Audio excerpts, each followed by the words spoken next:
Hello everybody, this is Danny back from Deepsouth Homestead. Guys, we're out here today with our ultimate bug out vehicle that we have here. We have a Polaris that's tripped out. I mean, it's high performance all the way. The lift kits, I mean, this thing has got everything, all the bells and whistles in it that you could want.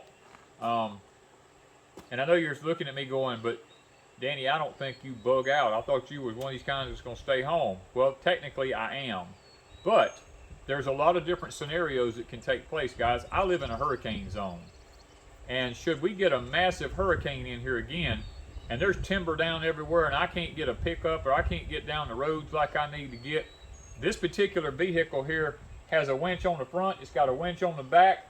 I can throw a chainsaw in it and I can fix it where me and Wanda can get somewhere. This thing runs underwater. I mean, it runs above water, it goes through mud, I mean, you name it.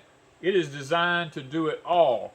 And just because of those reasons right there, tornadoes, hurricanes, EMP, CME, guys, anything that goes wrong, I want the peace of mind that Wanda and I have the ability to get out of Dodge or to get help or to help somebody else if need be. And I want to be able to protect this vehicle as much as I can. That's why I have installed an EMP shield on this particular vehicle. But guys, let me tell you something. Even though it's all of that, it is still susceptible to an EMP happening to it because it's all electronic. And that's one of the downfalls of this thing being tripped out like it is. It can run underwater, I mean, all kinds of stuff. But the bottom line is an EMP could still take it out. But today, we installed the EMP shield on this particular Polaris Ranger here. And I want to show you how it's done and how simple it can be to protect it. Okay guys, on this particular model 900 XP Ranger, you have to take the cargo area out on it. And underneath the cargo area and the seat area here, you have your power, fuse, and diagnostic system set up right here. Guys, all these, this is just one of many components on this thing that would be vulnerable. And what I done was, up under here, I put my EMP shield box against the outside wall out here. It's mounted out there. Very simple system. All I needed was 2 1/2-inch wrenches and a pair of pliers, a battery terminal cleaner.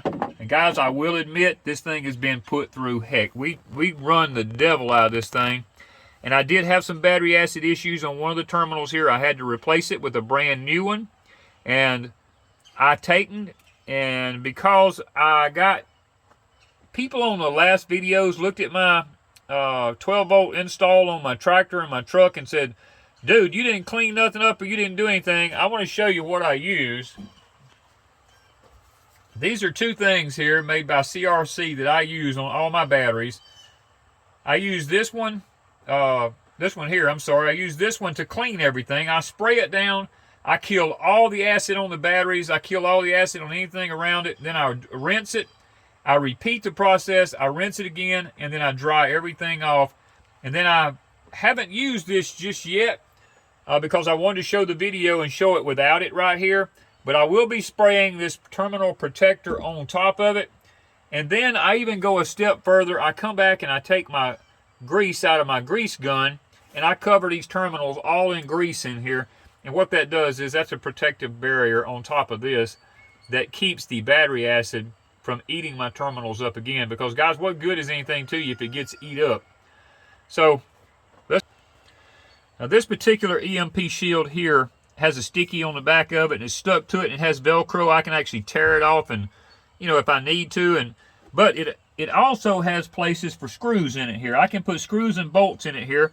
Through the outside out here, I could use some small carriage bolts and put them in there. If the sticky thing ever comes loose under here and this thing was to fall down or something, I can come back and bolt it. That's not a problem.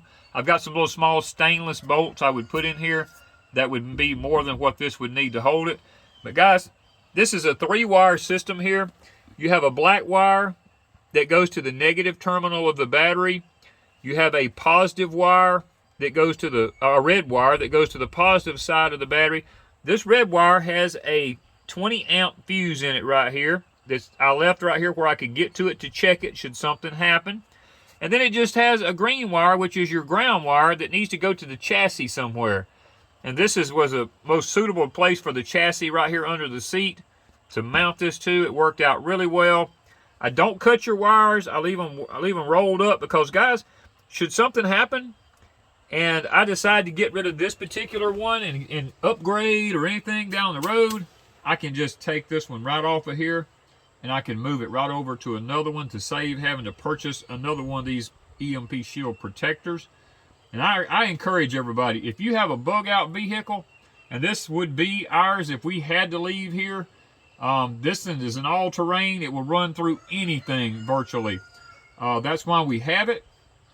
Not only to help us out around the farm here getting chores done, it's got dual winches. I've got one on the front, one on the back. It's got all the lift kits. I mean, high-performance rear ends, high-performance engines, all that stuff is in it.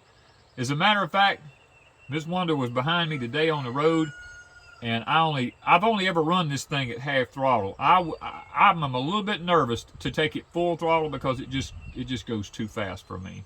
And at half throttle, it was about to get away from me on the road doing 50 miles an hour. And this thing is so tripped out that it literally would be the ultimate vehicle for bugging out. And that's why it is so important to make sure this particular vehicle is protected here at our homestead. Now, this is not to get out and run around with after an EMP. This is strictly to get me from point A to point B if I need to. I realize there will be a shortage of gas. I realize there's all these shortages of everything that's going to be. And when it runs out, it runs out. And I totally get that. But guys, it won't be used to just ramble in. It will be used only for emergency purposes during a situation like that. So if you have something like this and you want to protect it, I would encourage you to check out the EMP Shield 12-volt system for this particular model. It works on any models that's 12-volt. And if you have any questions, I've talked to the company. They said they'll be more than happy to take a phone call if someone has a question about whether or not a particular device will work on what they have. And they did tell me that some vehicles, especially the newer ones, need to have specific model shields on them because of some of the, I don't understand all the diagnostics behind some of the reasons why, but they told me that they have had to custom build some for particular vehicles.